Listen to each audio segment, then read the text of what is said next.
Hello दोस्तों। कल मैंने एक वीडियो बनाई थी। पंजाब के एक बुद्धिजीवी हैं प्यारे लाल गर्ग। उसके फिर उसने कुछ बोला था कि ये जो है सीधा सीधा अटैक हिंदू धर्म पर था, कि बता रहा था ये मूत पीने वाले हैं, ये हवन करने वाले हैं, ये गोबर मलने वाले हैं। आप नाम सुनते लगा होगा कि प्यारे लाल गर्ग ये तो कोई हिंदू है, तो हिंदू हिंदू की बुराई क्यों करेगा। पर भैया हम पंजाबी हैं, हम थोड़ा डिफरेंट लोग हैं, हम बकरी कौम है। हमारे में बहुत सारी बीमारियां आई हुई, सबसे ज्यादा बीमारियां हमारी पंजाबी कौम में आई हैं। और ये बंदा प्यारेलाल गर्ग, क्योंकि हमारे वहां पर शुरू से एंटी हिंदू एजेंडा चला और सारे उस बहाव में बह गए।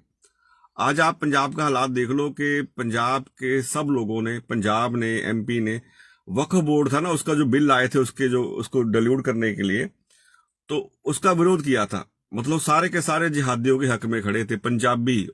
इसमें 40% हिंदू भी हैं, बाकी कम्युनिटी भी है, मुस्लिम तो 5% भी नहीं है। आप सोचते हो कि ये कैसा खेल है, तो ये मेरे पंजाब का खेल है। मैं इसको अभी एक करके नंगा करूंगा।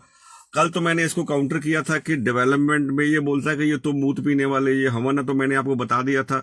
मेरी पहले वाली वीडियो चेक कर लेना, जिसमें तू डेवलपमेंट चेक कर ले, है ना, गुजरात का और पंजाब का चेक कर ले।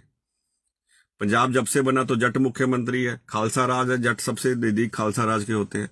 और मैंने इसको गुजरात का चैलेंज किया था, हर जगह पर, रोजगार में, इंटरनल सिक्योरिटी में, जीडीपी में, इंफ्रास्ट्रक्चर में, कहीं तू चेक कर ले।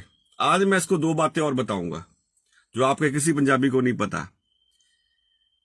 पंजाब का और गुजरात का कंपैरिजन बताऊंगा आपको। कल तो इसने धर्म पर अटैक किया था, मैंने वो धर्म की बात नहीं की, इसने हिंदू धर्म पर अटैक किया था। प्यारेलाल गर्ग का जो ये कम्युनिस्ट है, कम्युनिस्ट आप सोच लो, अगर हिंदू नाम वाला सीताराम येचुरी भी था ना, तो नाम तो सीताराम लगता था उसके, पर वो एंटी हिंदू थे। हमारे शुरू से जब से ये अंग्रेज गए हैं, उसके बाद कांग्रेस ने ऐसे बहुत सारे कम्युनिस्ट पैदा किए जो एंटी हिंदू होते हैं, जो जेएनयू वाले हैं। आपको जरा देखो बाहर यूनिवर्सिटियों में जाकर क्या हो रहा है, आपको पता चल जाएगा। और ये सारे जो बचपन जिनका यूनिवर्सिटियों में पढ़ पढ़ के कम्युनिस्ट विचारधारा में आया, अपने धर्म के खिलाफ ही उनके इसके बापों ने पढ़ा, टीचरों ने पढ़ाया होगा, तो ये कम्युनिस्ट जो होते हैं न्यूट्रल होते हैं, नास्तिक होते हैं। पर ये हमारे जो इंडिया में कम्युनिस्ट है ना, नास्तिक तो है ही है, पर ये प्रो इस्लामी है। आप ये सोचना होगा कि ये ना हिंदू का सोचते ना मुस्लिम का सोचते, बीच में एक नास्तिक है। पर हमारे वाले ऐसे नहीं है इंडिया में। ये है तो एंटी हिंदू, हिंदू का विरोध करते हैं, पर इस्लाम को बचाते हैं, उनकी सेफ साइड करते हैं, उनका समर्थन करते हैं। तो कल इसने बताया था, फिर से सुन लो एक बार। ਜੇ ਨਹਿਰੂ ਦੇਸ਼ ਦਾ ਮੈਨੂੰ ਕਹਿਣ 'ਚ ਕੋਈ ਝਿਜਕ ਨਹੀਂ, ਜੇ ਦੇਸ਼ ਦਾ ਪ੍ਰਧਾਨ ਮੰਤਰੀ ਨਾ ਹੁੰਦਾ ਉਦੋਂ, ਕਿ ਆਹੀ ਹਾਲ ਜਿਹੜਾ ਹੁਣ ਕਰਦੇ ਨੇ, ਤੇ ਹਵਨ ਪੜਾ ਲਓ ਜੀ, ਮੂਤ ਪੀ ਲਓ ਜੀ, ਗਊ ਦਾ ਮੂਤਰ ਪੀ ਲਓ ਜੀ, गोबर मान लो जी शरीर थे, फिर आई कुछ मतलब इसमें कितनी हेटेड है, आप देख लो कितनी हेटेड है मेरे धर्म के लिए। और मैं इसको तर्क से जवाब दे रहा हूं। और किसी में हिम्मत है पंजाब का जो इसका लेलड़ा बनता है कि मैं इसका लेलड़ा हूं, तो मेरे से बात कर ले। मेरा नंबर है 7779011166। ठीक है, उस पर आप व्हाट्सएप करो, हम बात करते हैं, चर्चा करते हैं। लेकिन आप शर्म करो थोड़ी सी, है ना, शर्म करो। अब मैं बताता हूं, कल तो मैंने आपको बताया था इंफ्रास्ट्रक्चर देख ले गुजरात का, जहां हिंदू सरकार है। तुम कांग्रेस क्या छोड़ के गए थे गुजरात को, तुम्हारा नेहरू के रोता, तुमने नेहरू गया था, तुमने एक मुस्लिम बना लिया था ना शिक्षा मंत्री। और बीजेपी आने के बाद गुजरात का क्या हाल है वो तो क्लियर है। तेरा पंजाब का क्या हाल है वो सब दुनिया को पता, वो मैंने आंकड़ों से सब डिटेल बता दी थी। अब मैं धर्म की बात करता हूं। दोस्तों आपको पता है कि सबसे ज्यादा ये जिसके गुणगान गा रहा है कि हम पंजाबी हैं, पंजाबी शेर होते हैं, है ना, गुजरातियों के बारे में बड़ा बोलते हैं। आप देखो सोशल मीडिया पे, मैं हूं पंजाबी पर रहता गुजरात में, हमको गुरु साहब ने सच बोलना बताया। सच बोलना है, झूठ पे नहीं पैरा देना, सच पे खड़े हो जाओ। तो भैया ये सारा दिन बोलते रहते हैं गुजराती डरपोक है, ये आर्मी में नहीं होते, ये डर जाते हैं, पंजाबी शेर है, पंजाबी बब्बर शेर है, हमने दुनिया बचाई है। क्या आपको पता है, मैं जो सवाल कर रहा हूं आपको पता है कौन सा सवाल है? क्या आपको पता है कि भारत में ऐसी कौन सी कम्युनिटी है जो सबसे ज्यादा मुसलमान बनी है? ऐसी कौन सी कम्युनिटी, चलो सोच के देखो, मैं आपको थोड़ा टाइम देता हूं, टाइम ले लो, जो सबसे ज्यादा मुसलमान बनी है ना, बताओ जी कौन सी कम्युनिटी है? सोच लिया? शेर बहादुर है। मैं आपको उसका थोड़ा सा हिंट दे देता हूं। मार्शल कौम भी कहते हैं उसको। हमने दुनिया बचाई है, हमने हिंदू धर्म बचाया। हम ना होते तो भी आज ना तिलक होता ना जंजू होता। अब आई समझ कौन सी सबसे ज्यादा मुसलमान बने हैं? नहीं आई? अब तो आगे यार आपको, हम पंजाबी बने हैं, मैं भी उनमें हूं शामिल। लेकिन अपनी गलती स्वीकार करना गुनाह नहीं होता। हम पंजाबी सबसे ज्यादा मुसलमान बने हैं भाई, आप लालच से कह लो, तलवार के डर से कह लो, या दिमाग थोड़ा कम होता है कि कोई भी आके पीर फकीर हमको जब वो चाड़ मारता था और वहां मस्जिद में लेके जाके खतना कर देता था, ऐसे बहुत सारे पीर फकीर पंजाब में हुए हैं, अभी भी है। आप अंदाजा लगा लो हमारी अकल का कि आपने बंगाली बाबा का नाम सुना है जो तांत्रिक वांत्रिक होते हैं, आप किसी पंजाबी चैनल को खोल लो, उसके नीचे उसकी ऐड आ रही होगी, और पंजाब के बाहर किसी भी बंगाली बाबा का आपको नाम नहीं मिलना, जो पीर फकीर सलमान बाबा ये बाबा वो बाबा सिर्फ पंजाब में ही मिलते हैं आपको। तो भैया सबसे ज्यादा मुसलमान बने हम पंजाबी कौम, जो प्यारे लाल गर्ग जो बता रहा है कि हम शेर बहादुर हैं, और गुजरात ये बोलता है ना गुजराती डरपोक है, तो गुजराती बने 7%। अब आप बता लो कि बहादुरी है ना और डरपोकता में कितना फर्क होता है। सिर्फ एक दिमाग का फर्क होता है, बाकी सब ठीक होता है ना। बहादुरी से आप दीवार पे मैं सिर मारना शुरू कर दूं, सामने मेरी दीवार है, तो मेरी बहादुरी थोड़ा होगी, वो अकल का जनाजा होगा, वो बहादुरी नहीं है। दीवार से मैं सिर नहीं मार सकता। तो वैसे ही गुजराती बने हैं सिर्फ 7% अब ये रोती है कि पंजाब का बंटवारा हो गया, तो पंजाब का बंटवारा इसलिए हुआ कि हम पंजाबी मुसलमान बन गए थे सारे मतलब ऑलमोस्ट जब 80% बन गए तो सारे ही हो गए, और 100 साल और मुगल रह जाते तो हम 100% हो जाते। थोड़ा पहले चले गया तो 80% हुए। तो आज जितने भी सारे पाकिस्तानी पंजाबी, पाकिस्तान में जो पंजाब है वो हमारे ही भाई है। प्यारे लाल गर्ग ऐसे बेवकूफों के कारण हम लोग मुसलमान बन गए, अपने धर्म पर खड़े नहीं रह पाए, अपने धर्म की खुद ही जड़ें खिलेरते रहे, खुद ही जड़ें खोदते रहे। हम लोग वो थे। तो पीरो फकीर हमको अच्छे लगते थे, पीर फकीर के चले जाना, पीर फकीर फिर आपको पता ही है वो तो धर्म के पक्के अपने मजहब के। तो पहला कारण आपको बता दिया कि गुजराती 7% बने हैं, पंजाबी 80% बने मुसलमान, पाकिस्तान लिया ही पंजाबियों ने है। तो ठीक है, सबसे पहले बंटवारा तो पूरे देश का इन्होंने किया, हमारे परिवार उजड़ के वहां से आए इन पंजाबियों के कारण। मैं भी जिनमें हूं, लेकिन मैं अभी भी आंखें तो खुली है ना कम से कम। ये थोड़ा कि प्यारे लाल गर्ग जैसे कितने पंजाब में, आज भी पंजाब में 85% पंजाबी। देखो और बड़ी कहानी बताता हूं आपको, मतलब शर्म से डूब मरने वाली बात है हम पंजाबियों के लिए, शर्म से डूब मरने वाली बात है, इससे बड़ी बात नहीं हो सकती। पहले तो हम लोग 80% बन गए मुसलमान जिन्होंने पाकिस्तान ले लिया, वो उधर है लाहौर में, गुजरांवाला जो भी है, सियालकोट है, कसूर है, मुल्तान है ना, जितने भी है वो तो उधर हमारे ही कौम 80% 16 करोड़ पंजाबी उधर बैठे हुए हैं। अब जो हम इधर है ये वाले पंजाब में, ये तो प्योर होने चाहिए थे। आपको लगता है ना कि अगर भाई मुसलमान बन गया तो बाकी तो भाई कट्टर होएंगे ना नेचुरली। अगर जो जिन्होंने सलवारें पहन ली है वो तो डर के बने लालच से, बाकी तो प्योर माल बचा होगा। नहीं, बाकी भी प्योर नहीं है माल, बाकी फिर से वही गड़बड़ है, फिर से वही गड़बड़ है जो पहले पीरो फकीरों ने हमारे सिर पे हाथ मारते थे, आके फिर से सिर पे हाथ मारते। प्यारे लाल गर्ग जैसे पता नहीं कितने निकम्मे घूम रहे हैं भाई। बाकी तो प्योर बच जाओ, 20% बचे हुए हैं, इसमें भी तुमको मुगल वायरस आया हुआ है भाई। पंजाब का हाल देख लो, ये वक्फ बोर्ड के लिए मरते हैं। वक्फ बोर्ड, इनको क्या फायदा होगा वक्फ बोर्ड से? सारे के सारे मेंबर पार्लियामेंट वहां छाती तान के खड़े हो गए थे कि हम भाई ना मुसलमानों के लिए मर जाएंगे, इनको नमाजें तो पढ़ाते हैं। वक्फ बोर्ड के लिए मतलब इससे भी डूब मरने वाली बात नहीं हो सकती कोई भी। एक तो 80% हम बन गए मुसलमान, वो तो प्योर बन गए, वो तो हमारे दुश्मन हो गए, उन्होंने हमारी गर्दन पर तलवार रख के पाकिस्तान ले लिया, हमारे बाप दादाओं को जूते मार मार के वहां से निकाला, वो तो क्लियर है। लेकिन जो इधर आए हैं ना, हमारे जो हिंदू भी आए या जो भी आए, आते ही फिर से मुगलों के पैरों में पड़ गए। जूते भी उनसे खाने हैं, पैरों में उनके पड़ना है, फिर से कांग्रेस के हो गए।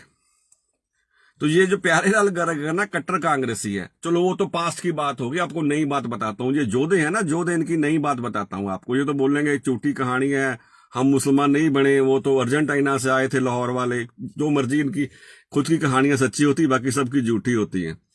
तो एक और नई बात बताता हूँ आपको, गुजरात और पंजाब का एक और बड़ा फर्क बताता हूँ। ये बोलता ना कि ये हवन वाले हैं, हम 5 नमाजी हैं, हम 5 वक्त के नमाजी हैं, हम ईमान वाले हैं, हम दीन वाले हैं, हम अल्लाह वाले हैं। तो सुन लो, एक और बड़ा फर्क बताता हूं। यहां पर 25-30 साल से बीजेपी गवर्नमेंट है गुजरात में, जिसको हम प्योर हिंदू स्टेट कह सकते हैं, क्योंकि थोड़ा लंबी चली है तो इसको आप प्योर हिंदू, और डेवलपमेंट तो हुई है, उसमें तो कोई डाउट ही नहीं है। हर जगह पर, हर शोबे में आप देख लो, यहां पर कोई बेरोजगारी नहीं है। जब बाहर 2 करोड़ लोग आके नौकरियां बिजनेस कर रहे हैं, सेटल्ड हैं, तो बेरोजगारी का क्या मामला हुआ भाई? माइनस में है वो तो पंजाब में आपके है, जो लोग ट्रक चलाने जाते हैं या जो भी जाते हैं बाहर मुल्कों में, धक्के खा के जाते हैं 20-20 लाख देके। यहाँ के आप किसी भी सिक्योरिटी में स्कूल में चले जाओ, सारे पंजाबी लड़के आपको मिलेंगे सिक्योरिटी ऑफिस में, जो सिक्योरिटी गार्ड के काम करते हैं। बहुत सारी फैक्ट्रियों में पंजाब के लड़के आके जॉब करते हैं। यहाँ रिलायंस का हमारा चीफ जो है सरदार लुधियाना का, गुजराती को आपको पंजाब नहीं मिलेगा, कोई रिक्शा चलाता हुआ या कोई और जॉब करने आया हुआ। आपने दिया क्या? चलो एक और बड़ी बात आपको अब सुनने को बेताब हो गई कि बहादुरी की कहानी। पंजाब और गुजरात का डिफरेंस बताता हूं। जब से बीजेपी गवर्नमेंट आई ना, इससे पहले कांग्रेस की सरकार थी, लगातार रही, आपको पता पूरे देश में लगातार कांग्रेस की सरकार रही, 50 साल तो रही है ना, देश आजाद हुआ, तो यहां भी रही है। तो भैया यहाँ पर ईसाई मिशनरियां यहाँ पर गांव गांव में आ गई थी। कांग्रेस का काम ही होता है ईसाई मिशनरियों को बढ़ावा देना, और आदिवासी शरीफ और सीधे, उनको कुछ पता नहीं, उनको लालच देके, यहाँ डराने का तो काम ही नहीं, लालच देके उनको ईसाई बना लिया। ऐसे पता नहीं कितने ईसाई बन गए थे गुजराती जो आदिवासी है। जब से बीजेपी सरकार आई है उल्टी गिनती शुरू हो गई, सारे वापिस आ गए। कब के वापिस आए हुए हैं? क्योंकि आरएसएस ने जो हमारी बनवासी कल्याण योजना थी उसमें से उनकी घर वापसी कराई, सारे वापस हिंदू बन गए। आज कट्टर हिंदू हैं सारे, वो किसी को पता भी नहीं। अब तो उनको याद भी नहीं होगा कि पास्टर भी होते थे, ईसाई भी होते थे। आप गांवों में चले जाओ, पहले कभी किसी को पता होगा 25-30 साल पुराने।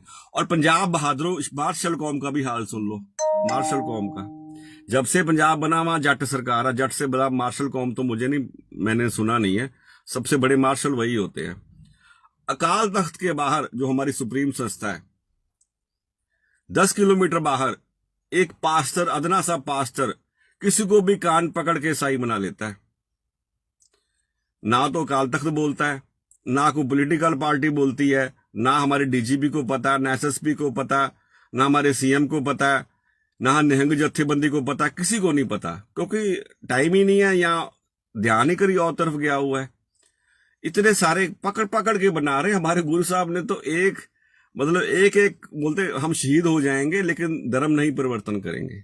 और यहां पर तो काल तख्त के बाहर एक पास्टर जिसकी औकात नहीं है, वो कान पे से पकड़ता है और खींच के ले जाता है वहां पर चर्च में, और ईसाई बना देता है, किसी को पता भी नहीं। ये बहादुरी है, ये इनकी बहादुरी है।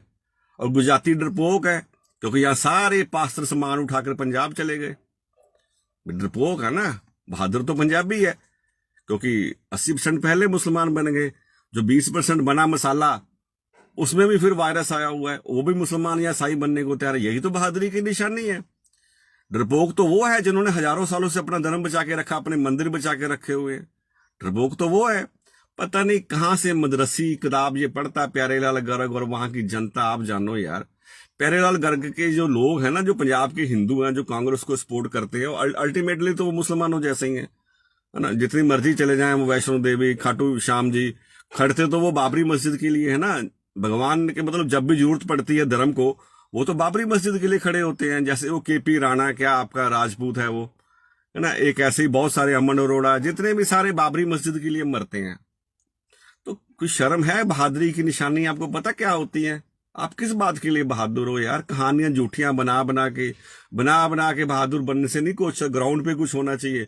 जब आपकी कौम ही खत्म हो जाएगी तो झूठी कहानियां कौन आपको सुनेगा यार? कौन सुनाएगा? किसको सुनाओगे? तो प्यारेलाल गर्ग जी, जो आप बताते हो ना कि ये हवन करने वाले हैं, हवन करने वालों का आगे जाके देख लो रिकॉर्ड, मुसलमान नहीं बने हैं वो। और मैं बात बताता हूं, कल मुझे फोन आया था हमारे हरियाणा से, शाहबाद से। उन्होंने बताया कि मैं वाल्मीकि हूं, हम लोग कट्टर हिंदू हैं। हमारे को जब लगाया गया कि तुमने ये मल उठाने का काम करना, जब वो मल उठाते थे, और हमारे मुसलमानों का मल उठाना है, सबका उठाना है, तो या तो लोग कन्वर्ट हो रहे थे, जैसे पंजाब के लोग फटाफट सलवारें पहन ली है ना, तो वो बोलते हैं कि हमारे लोग कन्वर्ट नहीं हुए, बोलते हम मल उठा लेंगे लेकिन धर्म नहीं छोड़ेंगे। सैकड़ों साल मल उठाया बोलते, लेकिन धर्म नहीं छोड़ा। अगर वो मुस्लिम बन जाते ना तो उनको वो उठाना ना पड़ता। प्यारेलाल गर्ग जी, ये होती है अनख। आप पंजाबी में अनख पता नहीं कौन सी फुकरी लेके घूमते हो, आप बोलते हो हमारे में अनख है। सारे मुसलमान बन गए, सारे मुसलमान आज पंजाब में कोई भी आ जाए, साला को कत्ल करके आया हो, रेप करके आया हो, सारा गांव पूरा लेट जाता है उसके आगे। कोई कितना चाहे 2 महीने उसने ब्रश ना किया हो, नहाया ना होए, पूरा गांव उसके आगे लेट जाता कि मुसलमान देखा जी, मुसलमान देखा हमने। ये हालात है, ये हालात आपके। तो प्यारेलाल गर्ग थोड़ी अकल करो। आपको पता नहीं आपने कार्ल मार्क्स को जान देनी है, लेनिन को जान देनी है, पता नहीं कहाँ दफनाया जाना कि आपने कौन सी राख पे जाना है। तो थोड़ी अकल कर लो। आने वाली पीढ़ियों को इतना जहर मत परोसो, सच्चाई का उनको सामना करने दो कि हो क्या रहा हमारे साथ, हमारी कौम के साथ क्या क्या धोखे हुए। आज भी आपके जैसे आप मुल्ले हो, एक तरह के मौलवी हो, आज जो ब्रेन वॉश करते हो लोगों का, और तो कुछ नहीं है ना। तो समझ जाओ जी, पंजाब की जनता ऐसे लोगों को उखाड़ फेंके जो दोगले हैं, जो जिनको पता ही नहीं सच्चाई क्या है। हमन वालों ने क्या कर दिखाया? कभी जीडीपी चेक किया है देश की? और पहले 2014 के पहले क्या हाल था आपका? और मैंने बताया कि मूत पीने वाले तो आप हो, आपकी हदीस में लिखा हुआ है, वो नहीं आपने चेक करना। और 2014 के पहले बाद के आंकड़े बच्चे को पता है देश में क्या था पहले और क्या हो गया। फिर भी आपको अकल नहीं आनी कि अंदर जहर भरा हुआ है, अंदर पता नहीं कितने मुगल चढ़े होंगे तो ये जहर आपके ऊपर चढ़ा हुआ है।